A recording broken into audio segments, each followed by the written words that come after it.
sejahtera kepada semua.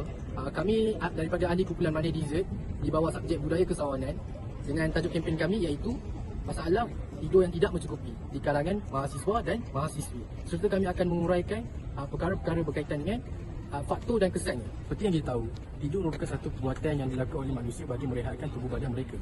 Waktu tidur yang ideal bagi mereka yang bergelar mahasiswa atau mahasiswi adalah di antara 7 hingga 8 jam.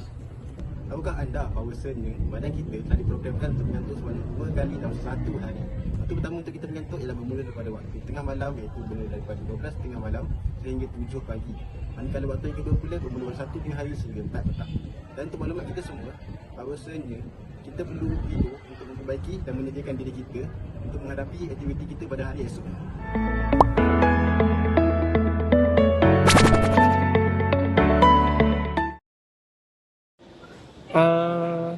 Kita Wafil nak turun makan ke? Nak call dia ke?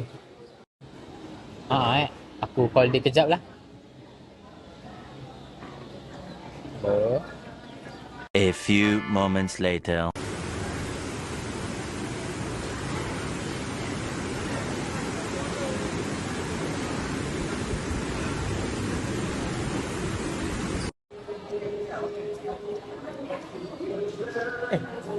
Kau kenapa dapat mengantuk ke?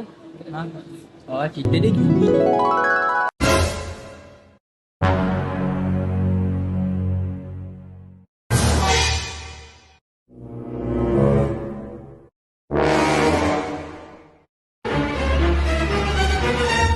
Macam tu cerita dia. Kau ni Fi, sukalah tidur lambat. Tak apa, aku boleh tolong kau macam mana nak selesaikan masalah ni. Assalamualaikum, saya Nur Rayhana binti Mail akan terangkan cara penyelesaian masalah kekurangan tidur dalam kalangan pelajar. Jom. Yang pertama, mengekalkan jadual bangun dan tidur yang tetap walaupun pada hujung minggu. Hujung minggu bukan alasan pelajar untuk tidur lewat. Apa yang perlu dilakukan adalah mengekalkan tabiat rutin tidur seperti mana hari biasa. Hal ini kerana menukar rutin tidur akan mengakibatkan seseorang untuk tidak dapat tidur yang secukupnya. Okay, next. Hasilkan satu rutin sebelum tidur yang santai. Rutin berehat sebelum tidur dapat membantu pelajar mengasingkan masa tidur daripada aktiviti harian. Contohnya seperti membaca buku, mendengar muzik yang menenangkan. Elakkan lakukan aktiviti seperti main game, scroll TikTok sebelum tidur sebab aktiviti macam ni lah boleh buat tidur kita dalam keadaan tidak tenang. Yang ketiga, cipta suasana yang mesra untuk tidur. Persekitaran yang mesra untuk tidur adalah suasana yang gelap, sejuk, tenang, selesa dan bebas daripada sebarang gangguan. Contohnya tutup lampu. Kalau korang yang jenis susah untuk tutup mata, korang boleh gunakan penutup mata ataupun penyumbat telinga. Dan yang terakhir, elak minum sebarang minuman berkafein. Kafein adalah merupakan perangsang. Ini bermakna ia menyebabkan badan anda lebih aktif. Kafein yang terdapat dalam kopi, teh dan coklat boleh kekal di dalam badan selama 3 hingga 5 jam. Jadi kalau korang nak minum kafein tu, elakkan minum 3 hingga 5 jam sebelum korang tidur.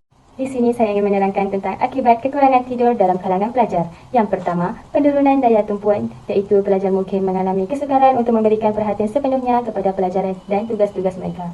Yang kedua, prestasi akademik yang lemah, iaitu kekurangan tidur sangat berkait rapat dengan penurunan prestasi akademik akibat daripada kesukaran untuk mereka mengingati segala maklumat yang telah mereka pelajari. Dan yang ketiga, masalah kesihatan mental, iaitu risiko kebimbangan, kemurungan dan tekanan mental yang meningkat menyebabkan pengaruh negatif terhadap keadaan emosi pelajar. Yang akhir sekali, peningkatan risiko kesihatan fizikal, iaitu kekurangan tidur sangat berkait rapat dengan peningkatan risiko obesiti, masalah jantung dan gangguan lain pada sistem imunisasi pelajar. Kesimpulannya, tidur yang mencukupi sangat memainkan peranan penting dalam pelajaran dan prestasi holistik pelajar.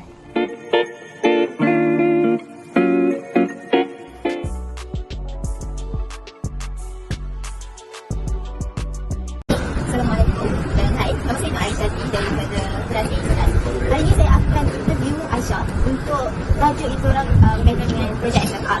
So, Aisyah, saya akan awak dulu. Saya nak tanya, adakah sesetengah pelajar dalam masalah tidur disebabkan oleh kesekitan sendiri? Dia ada, contohnya macam masalah bising, dia tiba-tiba housemate, bising-bising. Salah satu masalah lagi, bila panas, sejak-sejak tu jadi panas sangat sampai tak boleh tidur, tak selesa nak tidur. Assalamualaikum warahmatullahi wabarakatuh. Saya Nomalah. Hari saya akan berbicara untuk projek kami iaitu masalah kekurangan tidur. Bagi Sarah, soalan pertama yang saya akan tanya adalah pada pendapat awak lah kan, apalah punca pelajar tu mengalami masalah kekurangan tidur? Pada pendapat saya, punca pelajar tu mengalami kekurangan tidur disebabkan banyakkan assignment sehingga lewat malam serta bermain game. Soalan kedua pula, awak rasa kan apalah kesan dekat pelajar ni kalau dia tak cukup tidur?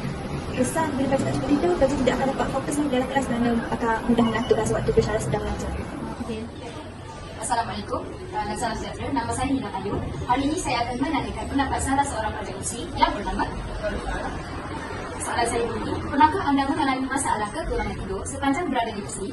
Ya, saya pernah mengalami masalah kekurangan tidur kerana saya perlu menghadiri latihan pada setiap malam yang memerlukan saya pulang lewat kerana ini merupakan assignment.